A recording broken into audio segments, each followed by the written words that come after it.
Et yo les gars, aujourd'hui une nouvelle vidéo, donc comme vous l'avez vu au titre, vidéo anecdote. Et bah oui, aujourd'hui les gars, je vais vous faire une vidéo anecdote, et bah oui, et je vais faire les meilleures croustillantes, les plus croustillantes anecdotes que j'ai vécues et que mon père a vécues. Bah oui, parce qu'il en aura deux, où bah ça parlera de mon père.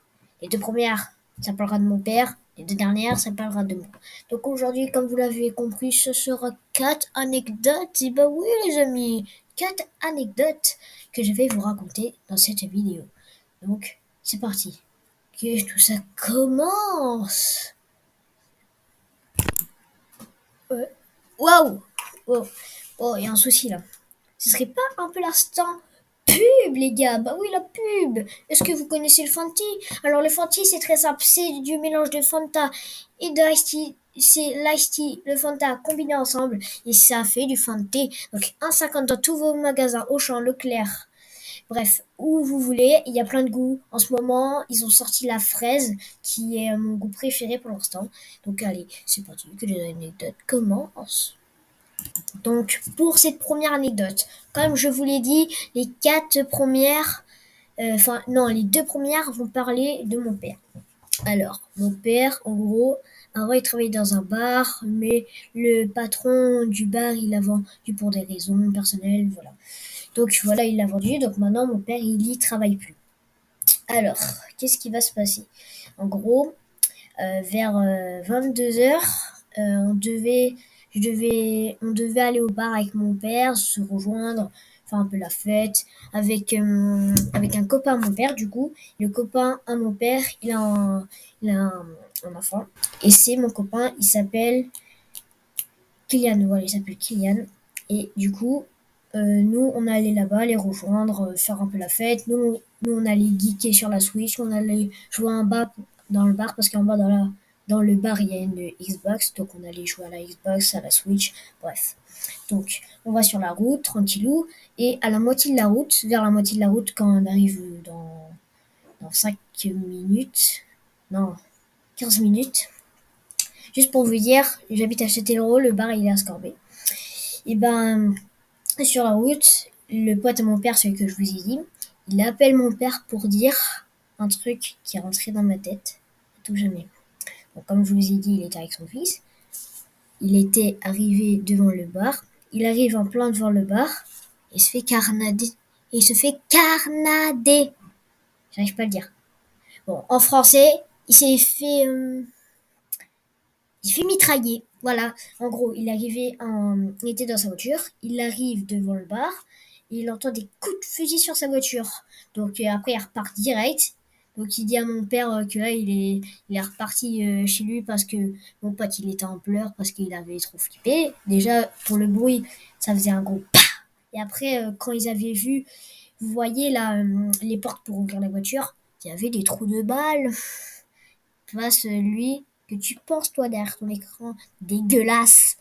Non, les trous de balles de fusil sur leur voiture. Donc, mon pote, il était en pleurs. Moi, j'étais en mode euh, non, t'inquiète, papa, t'arrêtes pas. J'ai envie d'y aller. On arrive en plein devant le bar et je dis euh, en fait, j'ai envie de rentrer à la maison. Donc, mon père, il doit refaire un aller-retour, il me dépose, après, il repart. Et moi, dans ma tête, j'étais en mode mais mon père, il va mourir. Mais juste pour savoir, au bar, il y a des caméras devant. Donc là, maintenant, la police était en train de le poursuivre. Donc ça partait en course-poursuite. Et je sais même pas s'ils ont réussi à l'arrêter. Mais en tout cas, mon père, il a rien eu. Et voilà, c'était la première anecdote. On passe à la deuxième anecdote. Donc pour cette deuxième anecdote, encore avec mon père, comme je vous l'ai dit. Donc en gros, mon père, vous voyez, vers chez nous, en gros, là, tu vois, là, il y a la route. Et nous, on est ici, donc il y a un petit trottoir qui baisse comme ça. Donc mon père, il arrive, il va sur le trottoir qui se baisse un peu comme ça. Et dès qu'il sort de sa voiture, il a son téléphone à la main. Parce qu'il a regardé des trucs, bon, je sais pas qu'est-ce qu'il regardait, il a regardé des trucs. Et dès qu'il a son téléphone à la main, il a tout ressorti, il a fermé la voiture à clé. Un mec arrive en courant, il lui pique son téléphone, il repart comme ça du côté comme ça. Mon père, il voit que le mec il court vite, donc du coup, il ferme à clé la voiture pour être sûr qu'il se vole rien.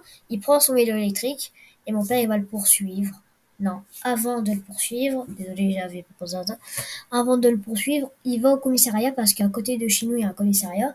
Il va au commissariat, il dit au mec, mais sauf que les policiers, ils s'en foutent complètement. Ok, d'accord. Ils s'en fichent. Mais quand je vous dis qu'ils s'en fichent, ils s'en fichent complètement. Ils disent, ouais, on a des trucs plus graves dans la vie que de se faire voler son téléphone. Donc mon père, il prend son vélo, il retrouve le mec à 15, je sais même pas où il était. Il retrouve le mec, il suit jusqu'à chez lui, il rentre chez lui, il tape, il prend son téléphone, il repart à la maison. Donc voilà comment se termine l'anecdote. Donc voilà, c'était la deuxième anecdote. On passe à la troisième anecdote. Let's go. Donc pour cette troisième anecdote. Là, c'était avec moi. En gros, j'avais vers 7-8 ans, un truc comme ça. Et en gros, ce que j'adorais faire, en gros, devant chez nous, on a un gros grillage. Et moi, j'adorais grimper sur le grillage et faire des fakes aux personnes qui passaient. Donc, aux personnes qui passaient devant, je leur faisais pas parce que j'avais peur qu'ils me prennent le poignet, je sais pas, ils me tapaient. Mais je le faisais aux voitures. Donc, une voiture qui passait, bam, et une autre, bam, bam, bam, bam, bam, bam, bam. Jusqu'à ce que je tombe, jusqu'à jusqu'à ce que je tombe sur une femme. Et cette femme, elle me voit faire le dos d'honneur, a fait le tour du rond-point. Donc je me dis, ok, elle va faire, elle va peut-être aller là-bas comme d'habitude. Elle fait le tour du rond-point. Elle se gare au garage. En plus, elle m'avait bien vu, la dame, elle avait bien regardé. Elle se gare au garage, je me dis, ok, elle va faire réparer sa voiture. Elle sort de sa voiture. Donc là, on imagine, là c'est le garage, là c'est la sortie du garage, pour, comme si elle allait aller soit vers moi, parce que si elle va là-bas, bah, elle est bourrée. Et, et du coup, à part de ce côté-là, justement, et qu'est-ce qu'elle fait à part de ce côté-là? Moi, je me planque dans les buissons, sauf que la dame, elle me voit. Parce que en gros, elle a ouvert le portail, elle a fermé le portail, elle a crié Eh petit Et après moi j'étais en mode pitié que mon père l'entende pas, pitié que mon père l'entende pas.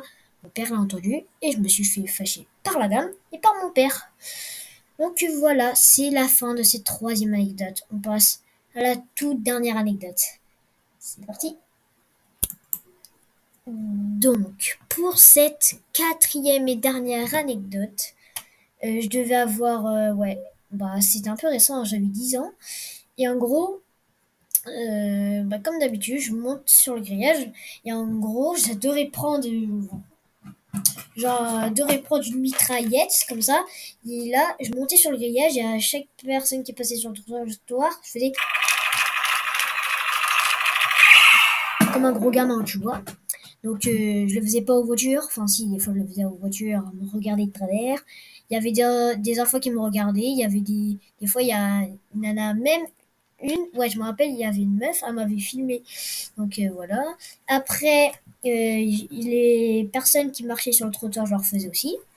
Et ils me regardaient de travers. Bon, bah, logique. Jusqu'à ce que je tombe sur un mec.